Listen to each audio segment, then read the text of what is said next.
Hello dancers, this is Miss Sarah and I'm coming to you all the way down on the ground to show you how to do a stretch that's for your wrists. We don't really listen to our wrists very often, but we really should.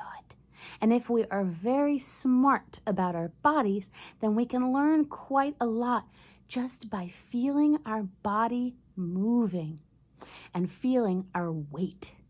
How weight lands on our feet is very important to us and understanding how to do a good job dancing and balancing. So I'm going to show you an exercise that uses the palms of your hands on the ground. So first thing, put your hands together and move them like that. People like to say, get the energy going. And what it means is that when you do this, you make your hands warm. So you rub them together like this.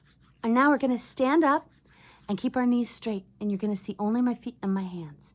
Here we go.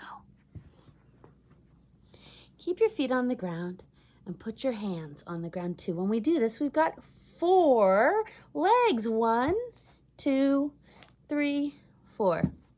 Now, if you can't put your hands on the ground when your feet are together, don't worry about it. The most important thing here is that we keep our knees straight and that our hands are as totally on the ground as they can be. So if it looks like you can't comfortably or even stretch-wise have your feet together to do this, then open them up. No big deal. Now what we're going to do first is we're going to notice where our balance is on our feet. Is the balance on our heels? That's back here. Is the balance on the front of our foot? Here. The ball of our foot across the side of our foot. So let's play with this only a little bit. We're going to move our boomby around. We're going to move our bottoms around. And when we do this, we can feel something changing in our legs so that our weight is moving on one leg or another leg or another leg. And that whole time, as we move from side to side, we can feel stretches changing. When I put all my weight on one side like this, oh my goodness, I feel a big stretch up the back of my leg and I feel a stretch down my arm too. My wrist is helping me hold upright. And so when I use both sides, it's a lot of work on that one side. Think of it like this.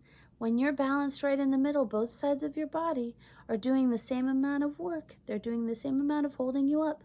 But when you get all on one side, all of that work goes into a different place, one same place, over here.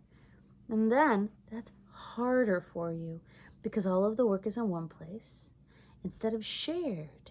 It's kind of like if you're cleaning up at the end of the Montessori day and you're sharing to clean the tables or you're sharing to put the chairs on top of the tables. If 2 people do it, it takes half as long to do. Now when we go side to side, what we're learning about is the way that weight feels on our feet and our hands, and that's very valuable. You learn more about how weight works, you can control it. Now we're going to do the hard part, and we won't take too long at it. We're going to turn our hands over so that the backs of our hands are down. That means that our fingers are facing our toes. And we're going to make a hand sandwich. I slid my hand underneath my foot. You see that? I'm going to slide my hand underneath my foot.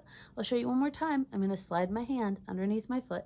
And when I stand on it, now that I've done all of that stretching to find out what it's like when my weight is one place or another, when I lean forward, it's a big stretch up my back, up the back of my leg, very big.